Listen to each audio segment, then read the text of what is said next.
అసత్యాలని ఆయన రాజకీయంగా జగన్మోహన్ రెడ్డి గారిని మా పరిపాలనని దెబ్బకొట్టేందుకు అన్పాపులర్ చేసేందుకు ఆ రకమైనటువంటి శ్వేతపత్రాలు అసత్యంతో కూడుకున్న శ్వేతపత్రాలను రిలీజ్ చేస్తున్నారనే విషయాన్ని చాలా కూలంకషంగా పార్టీ వైపు నుంచి చెప్పడం జరిగింది.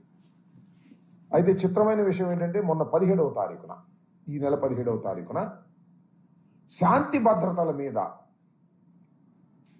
ఆయన ఒక శ్వేతపత్రాన్ని విడుదల చేయాలని అనుకున్నారు, ప్రకటించారు. ప్రకటించిన తర్వాత ఆ శ్వేతపత్ర విడుదలని వాయిదా వేసుకున్నారు. ఇక్కడ నేను చాలా సూటిగా ప్రశ్నిస్తున్నా, ఎందుకు వాయిదా వేసుకున్నారు అని అడుగుతా ఉన్నా. ఎందుకు వాయిదా వేసుకున్నారో నేను ప్రత్యేకంగా చెప్పాల్సిన అవసరం లేదు. ఎందుకంటే 5 సంవత్సరాలలో వైఎస్ఆర్ కాంగ్రెస్ పార్టీ పరిపాలన చేసినప్పుడు మా మీద లా అండ్ ఆర్డర్లో సంబంధించిన విషయాల మీద వారు ఆరోపణ చేసినటువంటి ఆరోపణల కన్నా కూడా కేవలం ఈ 45-46 రోజుల్లోనే అంతకన్నా ఘోరమైనటువంటి వైఫల్యాలు ప్రజల కళ్ళ కనిపిస్తున్నాయి. ఆరోపణలు మాత్రమే చాలా స్పష్టంగా కనిపిస్తా ఉన్నాయి. ఈ కనిపిస్తున్నటువంటి నేపథ్యంలో శ్వేతపత్రం రిలీజ్ చేస్తే ప్రజలు దాన్ని రిసీవ్ చేసుకోలేరనే ఉద్దేశంతో శ్వేతపత్రాన్ని రిలీజ్ చేయకోకుండా పారిపోయేటటువంటి పరిస్థితి చంద్రబాబు నాయుడు గారికి కలిగింది. ఆయన అంతరాత్మ అంగీకరించలా. నేను ఈ పరిస్థితుల్లో శ్వేతపత్రం 5 సంవత్సరాలు మీరు ఘోరాలు చేశారు, పాపాలు చేశారు, నేరాలు చేశారు అని నేను చెప్తే ప్రజలు మీరేం చేశారు ఈ నెల 15 రోజుల్లోనో ఈ 46 రోజుల్లోనో మీరేం చేశారని ప్రశ్నిస్తారనేటువంటి భయంతో ఆయన ఇప్పుడు ఏం చెబుతుందంటే అసెంబ్లీలో మేము శ్వేతపత్రం రిలీజ్ చేస్తాం. మరి అన్ని అసెంబ్లీలు చేయొచ్చుగా, ఇక్కడ ఎందుకు చేయలేదు? ఆ నేపథ్యం అలా ఉందని ఈ సందర్భంగా నేను మనవి చేస్తున్నాను. ఈ సందర్భంగా కొన్ని విషయాలను మీడియా ద్వారా రాష్ట్ర ప్రజానీకానికి తెలియపరచాలనే ఉద్దేశంతో ఒక ప్రయత్నాన్ని నేను చేస్తున్నా. దానిలో ప్రధానమైనది ఏంటంటే 3 విషయాలను ఇక్కడ మచ్చుకు 3 విషయాలను మాత్రం ప్రస్తావన చేస్తా. అదేమిటంటే మన ఉమ్మడి జిల్లాలో పల్నాడు జిల్లాలో వినుకొండలో జరిగినటువంటి ఒక దారుణమైన హత్య. అది సోషల్ మీడియాలో కానీ మరో రకంగా కానీ అందరూ చూసే ఉంటారు. ఎంత దారుణంగా హత్య జరిగిందో నేను ప్రత్యేకంగా చెప్పాల్సినటువంటి అవసరం లేదు.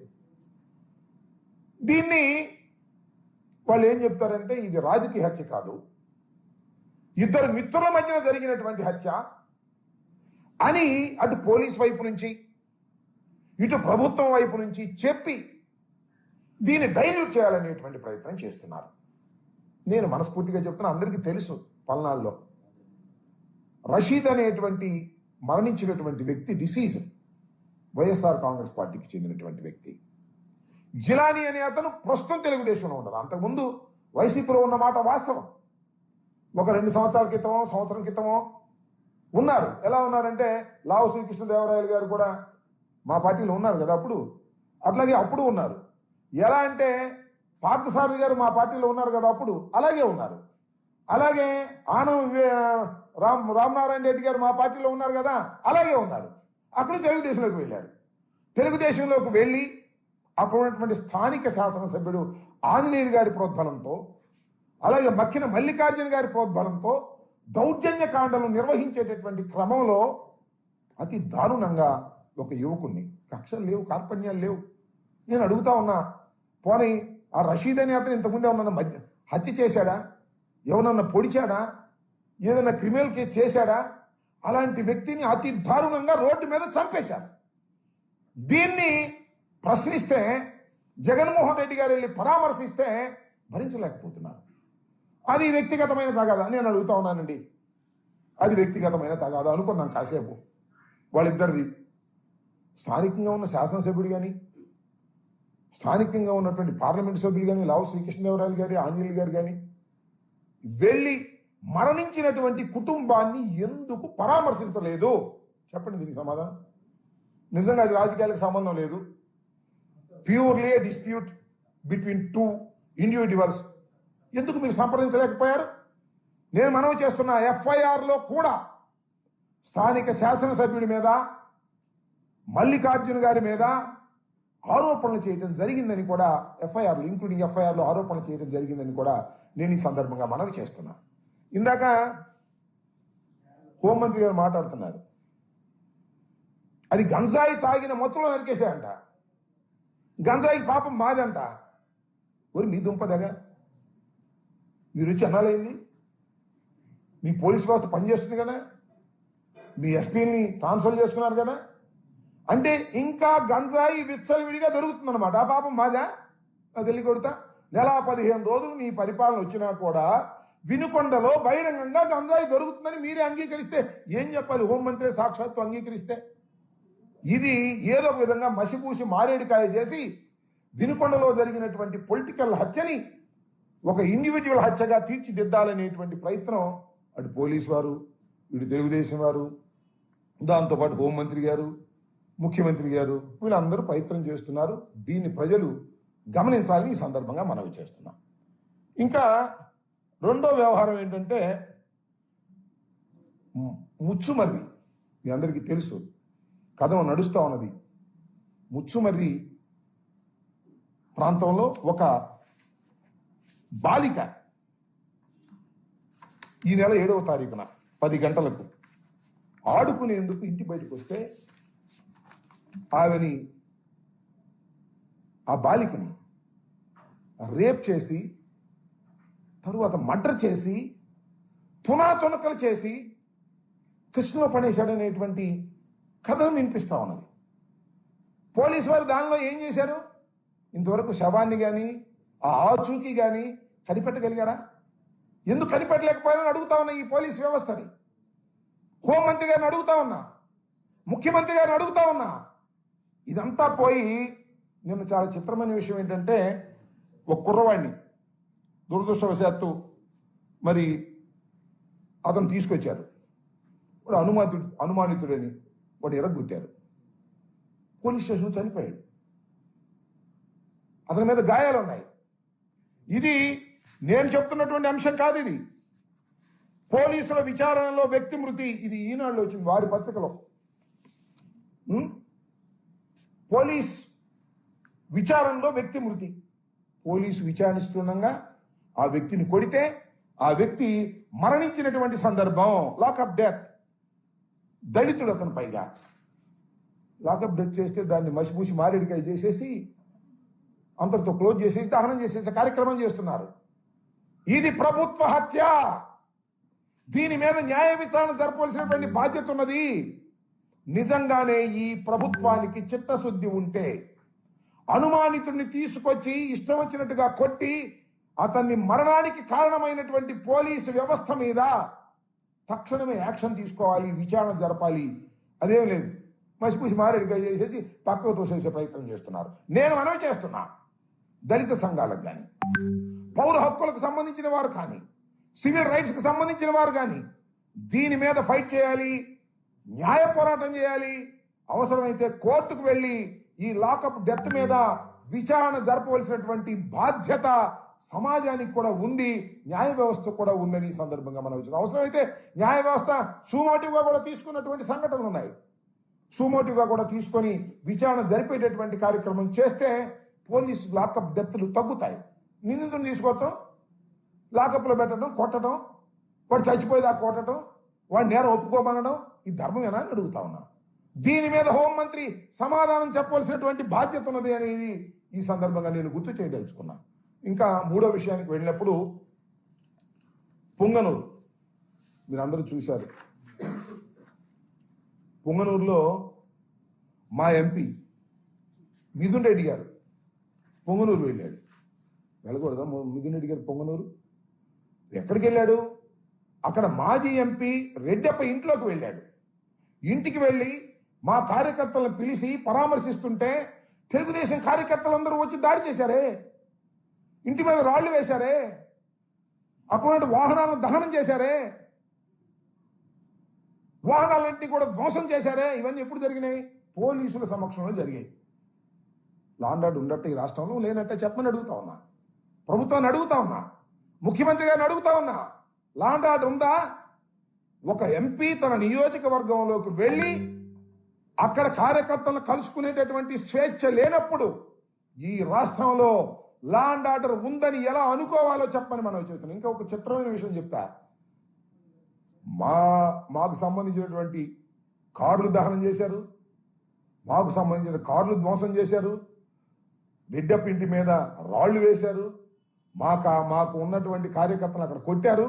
చివరికి తీస్తే కథ ఏంటి అంటే పుంగనూరులో ఈ సంఘటనలో మిథున్ రెడ్డి మీద, రెడ్డప్ప మీద, ఇంకా 60 మంది మీద 307 కేసు పెట్టారు. తిరిగి మా మీద ఏమిటి అన్యాయం? లా అండ్ ఆర్డర్ ఉండట పోయినట్ట? ఒకసారి ఆలోచన చెప్పని మనం చేస్తున్నాం. ఎంత దుర్మార్గం అంటే ఇంకొక విషయాన్ని ఈ సందర్భంగా చెప్పాలి మేము మీకు. ఇవాళ నారా చంద్రబాబు నాయుడు గారు కూడా మాట్లాడారు. మాట్లాడుతూ ఏమన్నారంటే, సరే ఆయన సహజంగా మాటలు కోటలు దాటుతాయి. ఏమంటారంటే శాంతి భద్రతల విషయంలో రాజీ లేదు, పోలీసులు కఠినంగా వ్యవహరించాలి, తెలుగుదేశం కార్యకర్తలు తప్పు చేసినా ఉపేక్షించవద్దని స్పష్టం చేశారు. తెలుగుదేశం కార్యకర్తలు తప్పు చేసినా ఉపేక్షించవద్దు అని పేపర్లో చెప్తాడు, కానీ మా మీద కేసులు పెడతారు. తెలుగుదేశం కార్యకర్తలు రాళ్లు వేస్తే వాళ్ళ మీద కేసులు పెట్టరు, వేళ్ళు తగలేస్తే దాని మీద కేసులు పెట్టరు. ఇంకో మాట మాట్లాడారు ఇక్కడ, వినాలి మీరు. హోంమంత్రి అనిత మరింత చురుగ్గా పనిచేయాలి. ఇది చంద్రబాబు నాయుడు గారు అన్నమాట, ముఖ్యమంత్రి గారు అన్నమాట. హోంమంత్రి అనిత గారు చురుగ్గా పనిచేయాలి అంటే ఏంటి దాని అర్థం? హోంమంత్రి అనిత గారు, వంగలపూడి అనిత గారు చురుగ్గా పనిచేయటం లేదు అంటే ఒక మాట చెప్పాలంటే పని చేయటం లేదు. ఇంకో మాటలో చెప్పాలంటే ఆమె పనికిరాదు, నేనే లా అండ్ ఆర్డర్ని పర్యవేక్షిస్తా, ఆమె జాలిక అనేటువంటి మాట మాట్లాడారు. అమ్మా తల్లి అనిత గారు ఆలోచించుకోమని మనం చేస్తున్నా. నీ మీద ఆరోపణ చేస్తున్నారు వాళ్ళు, నువ్వు సరిగ్గా పని చేయటం లేదనేటువంటి భావనతో మాట్లాడుతున్నారు. అందువల్లనే కానీ వాళ్ళ తెలుగుదేశం ఆఫీసులో చంద్రబాబు నాయుడు గారు నన్ను చురుగ్గా పనిచేయట్లేదు అన్నాడు, అందువల్ల గట్టిగా చురుగ్గా మాట్లాడాలని ఇవాళ తెలుగుదేశం ఆఫీసులో ప్రెస్ మీట్ పెట్టి జగన్మోహన్ రెడ్డి గారిని, వైసీపీని చాలా ఇష్టం వచ్చినట్టుగా మాట్లాడే కార్యక్రమం చేశారు. ఏమంటది? పులివెందుల ఎమ్మెల్యే అంటే మాజీ ముఖ్యమంత్రి అనటం ఇష్టం లేదు ఆమెకి. పులివెందుల ఎమ్మెల్యే నువ్వు మా మీద ఆరోపణ చేస్తావా? 36 హత్యలు జరిగాయని చెప్తావా? మర్యాదగా హత్యల లిస్ట్ నాకు, లేకపోతే నీ మీద కేసు పెడతా. అంటే 36 రాజకీయ హత్యలు ఈ 45 రోజుల్లో జరిగాయి అంటే అది తప్పట. జగన్మోహన్ రెడ్డి గారి మీద కూడా కేసు పెడతారంట. పెట్టమ్మా, నీకు ఆ పవర్స్ ఉంటే పెట్టు తల్లి, కాదని మేము అంటలేదే. పెట్టడానికి అవకాశం ఉంటే పెట్టకుండా ఉంటారా మీరు? నాకు అర్థం కాల. రఘురామకృష్ణరాజు కేసు 3 సంవత్సరాల తర్వాత కేసు పెట్టారు కదా మీరు. జగన్మోహన్ రెడ్డి గారి మీద ఏ మాత్రం అనుమానం ఉన్నా, ఆస్కారం ఉన్నా తప్పుడు కేసులు పెట్టడానికి మీరు సిద్ధం అవుతున్నారు అనేది మాకు చాలా స్పష్టంగా అర్థమవుతుంది. దాంతోపాటు ఏదో అందండి, మాట గుర్తు రావట్లేదు నాకు. జగన్మోహన్ రెడ్డికి ఏమైనా మైండ్ దొబ్బిందా అంది. ఎవరు అన్నది తెలుసా? హోంమంత్రి గారు, మహిళా హోంమంత్రి గారు. జగన్మోహన్ రెడ్డి గారికి మైండ్ దొబ్బిందా అనే మాట మాట్లాడుతున్నామంటే తల్లి ఏం చెప్పాలి? ఈ రాష్ట్రంలో ఇంకా లా అండ్ ఆర్డర్ను కాపాడేటటువంటి పరిస్థితి నీ దగ్గర ఉందని మేము నమ్మాలా? ఎవరికి మైండ్ దొబ్బింది? నువ్వు సరిగ్గా పని చేయటం లేదు అన్న చంద్రబాబు గారికా? లేదు. ఇట్లాగే మీడియా సమావేశంలో మిత్రులు అడిగారు, ఏమండి అక్కడ అలా జరుగుతుంది, ఇక్కడ ఎలా జరుగుతుంది, మీరేంటి మీరు కట్టడి చేయట్లేదు హోంమంత్రికి అంటే ఏం చేయమంటారు? నన్ను లాఠీ పట్టుకోమంటారా? తుపాకీ పట్టుకోమంటారా? అన్న వాళ్ళకు దొబ్బిందా? నువ్వు లాఠీ తుపాకీ పట్టుకుంటావా? లాఠీ పట్టుకునేటటువంటి పోలీసుని అయ్యా లాఠీ ఉపయోగించు సందర్భం వచ్చినప్పుడు అని చెప్పు. తుపాకీ పట్టుకున్నటువంటి పోలీసు వారిని, ఎస్ఐని, సిఐని, డిఎస్పీని అవసరమైతే తుపాకీ ఉపయోగించమని చెప్పు, అన్ని సర్దుకుంటాయి. నువ్వు లాఠీ పట్టుకోవాల్సిన అవసరం ఏముంది?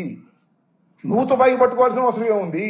ఎంత వ్యవస్థ ఉంది, ఎంతమంది ఐపీఎస్ ఆఫీసర్లు ఉన్నారు, ఎంతమంది డీజీపీ ఐజీలు ఉన్నారు, ఎంతమంది ఎస్పీలు ఉన్నారు, ఎంతమంది డిఎస్పీలు ఉన్నారు. వీళ్ళందరినీ వదిలేసి నన్ను లాఠీ పట్టుకోమంటారా, నన్ను తోటా పట్టుకోమంటారా, నన్ను తుపాకి పట్టుకోమంటారా అంటానంటే అంటే జగన్మోహన్ రెడ్డి గారికి మైండ్ దొబ్బింది. ఏం మాటలవి? ఒక పద్ధతి లేకోకుండా మాట్లాడేటువంటి కార్యక్రమం చేస్తున్నారు. మొత్తం జరిగినవన్నీ కూడా నేను ఎత్తిన పడేస్తారు, గుర్తుపెట్టుకోమని మనవి చేస్తున్నా. కాస్త జాగ్రత్తగా మాట్లాడండి. మీరు ఇటువరకు లాగా తెలుగుదేశం మహిళా అధ్యక్షురాలు కాదు, యూఆర్ రెస్పాన్సిబుల్ పోస్ట్ లో ఉన్నారు. ఈ రాష్ట్రంలో హోంమంత్రిగా ఉండి లా అండ్ ఆర్డర్ను కాపాడవలసినటువంటి వ్యక్తులు మీరు. బాధ్యత మీకున్నది. మీ దగ్గర పెద్ద వ్యవస్థ ఉన్నది. అదే అంటే పోలీస్ వ్యవస్థ నిర్వీర్యం చేసి ఎన్నాళ్ళు చెప్తారమ్మా ఈ కథలు? నాకు అర్థం కాల. ఎన్నాళ్ళు చెప్తారు పోలీస్ వ్యవస్థ నిర్వీర్యం అయిపోయింది అని? ఎన్నాళ్ళు చెప్తారు? ఓ నెల చెప్పారు, 2వ నెల వచ్చింది, ఇంకా చెప్తానే ఉంటారా? అదేమంటే వివేకానంద హత్య, గులకరాయి, కోడికత్తి, ఎన్నాళ్ళు చెప్పుకుంటారమ్మా అయ్యా? నేను అవన్నీ చెప్పే కదా. మీరు అధికారంలోకి వచ్చారు, ప్రజలు నమ్మారో నమ్మలేదో, కారణాలు ఏంటో అది వేరే విషయం. మేము అపోజిషన్లో ఉన్నాం, కేవలం 11 సీట్లతో పరిమితమై ఉన్నాం మేము. ఇంకా మీరు ఆ కథలు చెప్తే అట్టకు మీ కథలు చెప్పండి. మేమేదైనా అడిగితే వినుకొండలో హత్య జరిగింది, దీనికి కారణం ఎవరంటే అక్కడ బాబాయిని హత్య చేశారు, ఇదే సమాధానం. మొచ్చుమరిలో బాలిక యొక్క ఆచూకీనే మీరు చెప్పలేకపోయారు, చివరికి డెడ్ బాడీని కూడా పట్టుకోలేకపోయారంటే ఇంకో కథ మీరు చెప్తారు. ఇలా కథలు చెప్పేటటువంటి కార్యక్రమం కాదు. మేము ఓటమి పాలయ్యాం, అధికారంలోకి మీరు వచ్చారు, ఇంకా మమ్ముల్నే దూషిస్తూ కాలయాపన చేయడం అనేది సమంజసమైనటువంటి అంశం కాదని ఈ సందర్భంగా నేను మనవి చేస్తున్నాను. కాబట్టి లా అండ్ ఆర్డర్ను కాపాడే పరిస్థితి మీరు తీసుకురావాలి. ఇందాక చంద్రబాబు నాయుడు గారు కూడా అన్నాడు 36 హత్యలు రాజకీయ హత్యలు అంటున్నారు, పేర్లు బయట పెట్టండి అంటున్నాడు. తొందరే లేదు, బయట పెట్టుకుని ఎందుకుంటాం? 36 అనే సంఖ్య చెప్పిన తర్వాత, సుమారుగా 307 కేసులని చెప్పిన తర్వాత, విధ్వంసకరమైన కేసులు చెప్పిన దాని తర్వాత బయట పెట్టుకుని ఉంటాం. ఆ తొందర ఎందుకు? సుందరవదన ఢిల్లీ వెళ్తున్నాం కదా, ధర్నాగా చేస్తున్నాం కదా ఢిల్లీలో, అప్పుడే మొత్తం అన్ని సుప్తాగా బయట పెడతాం. హోంమంత్రి అవకాశం ఇస్తే హోంమంత్రి కూడా చెబుతాం. నీకెందుకు చెబుతాం? ఈ హోంమంత్రి చెబుతాం మేము. అదే సామెత చెప్పినట్టు ఈ హోంమంత్రి చెబితే చెత్తపొట్లో పడేసిద్ది, మాకు తెలీదు. కాబట్టి అన్నిటికీ సమాధానం చెబుతాం. నేను ఒక్కటే మనవి చేస్తున్నా, 5 సంవత్సరాలు మా మీద మీరు ఆరోపణలు చేశారు. నెల 15 రోజుల్లోనే ఈ రాష్ట్ర ప్రభుత్వం లా అండ్ ఆర్డర్లో పూర్తిగా విఫలమైందనేటువంటి భావన ప్రతి సామాన్యుడికి కలిగేటటువంటి పరిస్థితి ఏర్పడిందనే విషయాన్ని కూడా ఈ సందర్భంగా నేను చెప్పదలుచుకున్నాను. ఎవరో నిన్న ఒక మంత్రి గారు, కేంద్ర మంత్రి గారు, పార్లమెంట్ సభ్యులు అంటున్నాడు, జగన్మోహన్ రెడ్డి రోడ్డు మీదకి వస్తే రాష్ట్రం నష్టపోద్ది అని.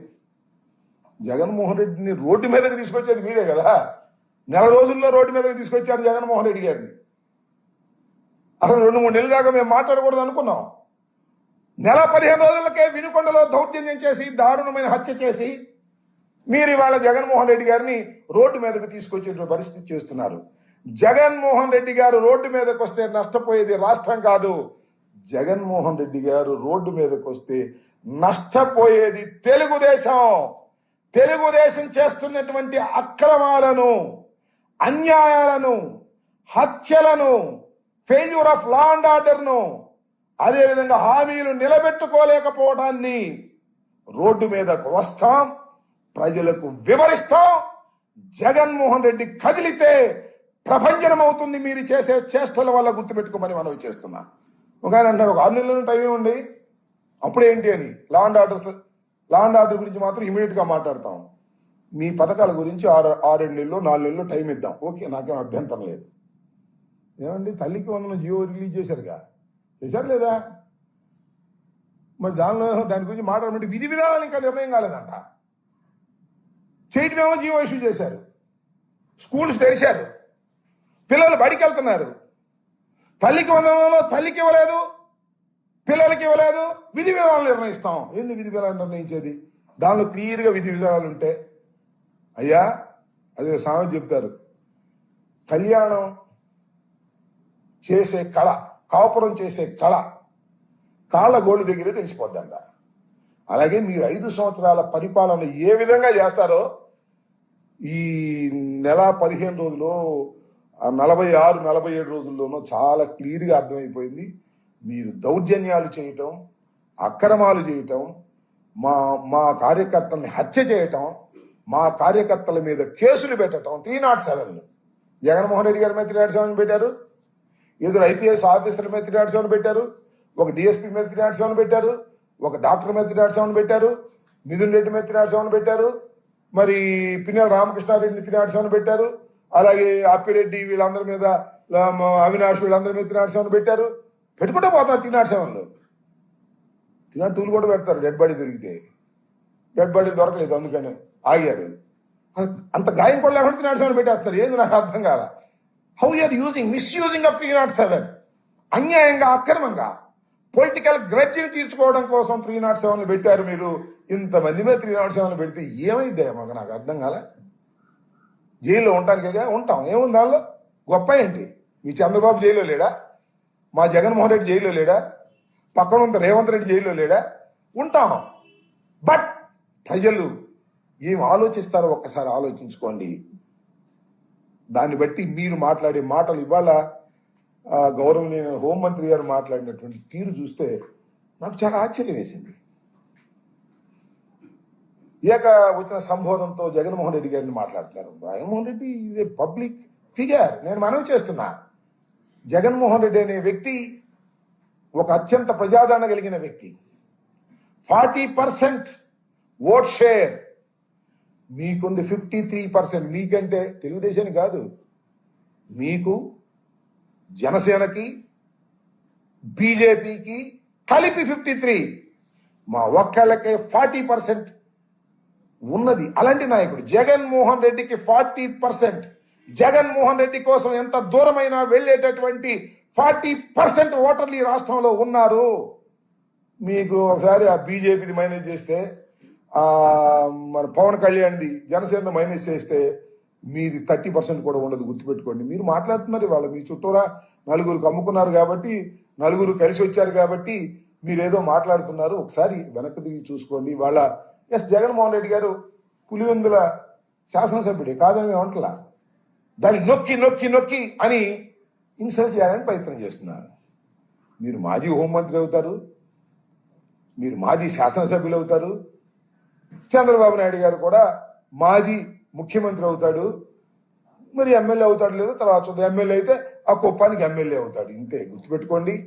మళ్ళా రోజులు గిర్రం తిరిగి వస్తాయనే వాస్తవాన్ని మీరు గమనించాలని ఈ సందర్భంగా నేను చెప్పదలుచుకున్నాను. ఇంకా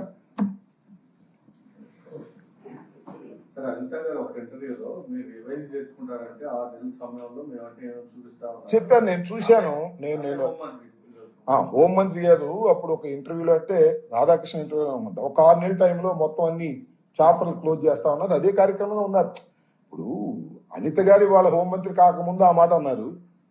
మరి అన్ని తానే నడుపుతున్నటువంటి, తెర వెనుక నడుపుతున్నటువంటి లోకేష్ గారు చెప్పాడు కదా, రెడ్ బుక్ జాగ్రత్త, అన్ని రెడ్ బుక్ లో ఉన్నాయి, రాసుకుంటున్నా, మనం రాగానే వాటిని తీసే బాధ్యత. రెచ్చగొట్టారని మనం చూస్తున్నాం.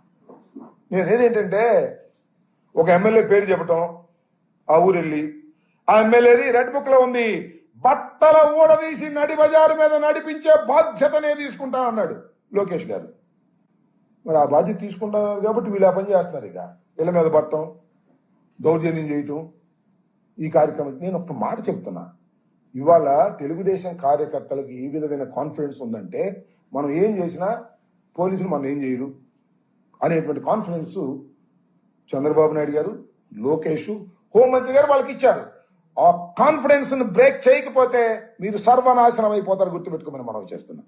పెద్ద పెద్ద యోధాన యోధులే ఓటమి పాలయ్యారు. గుర్తుపెట్టుకోండి. మీరు మీ కార్యకర్తలకి మనం ఏం చేసినా మన మీద కేసులు ఉండవు, మనం మటలు చేసినా మన మీద కేసులు ఉండవు, మనం దహనాలు చేసినా మన మీద కేసులు ఉండవు అనేటువంటి కాన్ఫిడెన్స్ ను మీరు ఇచ్చారు. ఆ కాన్ఫిడెన్స్ ను మీరు ఇచ్చిన తర్వాత మీ చేతిలో కూడా ఉండదు. గుర్తుపెట్టుకోండి. భస్మాసుర హస్తంలాగా మీరే మీ నెత్తిన చేయి పెట్టుకొని భస్మం అయిపోతారు. ఒక్కసారి మీరు మాబును వదిలారంటే మన చేతిలో ఉండరు. ఎవరైనా ఏ పార్టీలో అయినా ఒకసారి వాళ్ళని వదిలేస్తే, కట్టడి లేకుండా వదిలేస్తే, మీకెందుకు మేము చూసుకుంటామని వదిలేస్తే తిరిగి తిరిగి మీల మీద కూడా వస్తారు. గుర్తుపెట్టుకోమని మనం చేస్తున్నా. ఇది అరాచకమైన పాలన, ఈ పునాదులు పడ్డాయి. దీని నుంచి మీరు తిరిగి రావడం కష్టమవుతుంది. ఇప్పటికైనా జాగ్రత్త చేసుకోమని తెలుగుదేశం పార్టీ నాయకులకి, ముఖ్యంగా చంద్రబాబు నాయుడు గారికి, అలాగే లోకేష్ గారికి, గౌరవనీయులైనటువంటి అనిత గారికి, వారికి ప్రత్యేకంగా నేను విజ్ఞప్తి చేయదలుచుకున్నా మీ ద్వారా.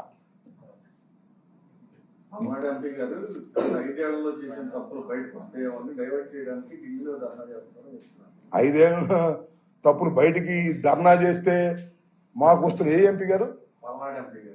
మా లావు శ్రీకృష్ణదేవరాయలు గారు, పల్నాడు ఎంపీ గారు. 5 ఏళ్లు మేము చేసిన తప్పులు ఏమైనా ఉంటే మా లావు శ్రీకృష్ణదేవరాయలు గారు కూడా దానిలో పార్ట్నరేగా కాదా?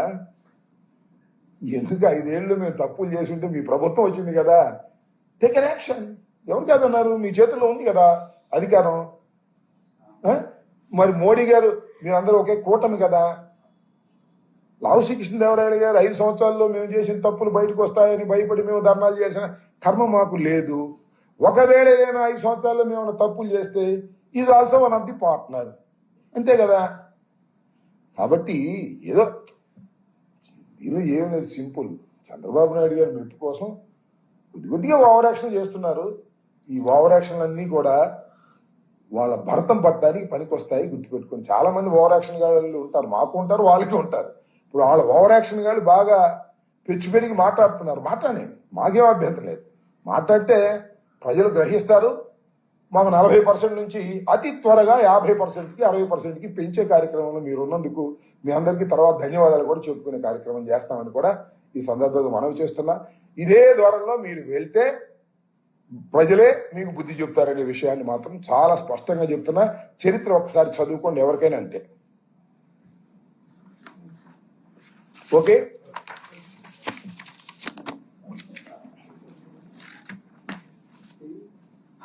ఎవరెవరు ఇచ్చారు?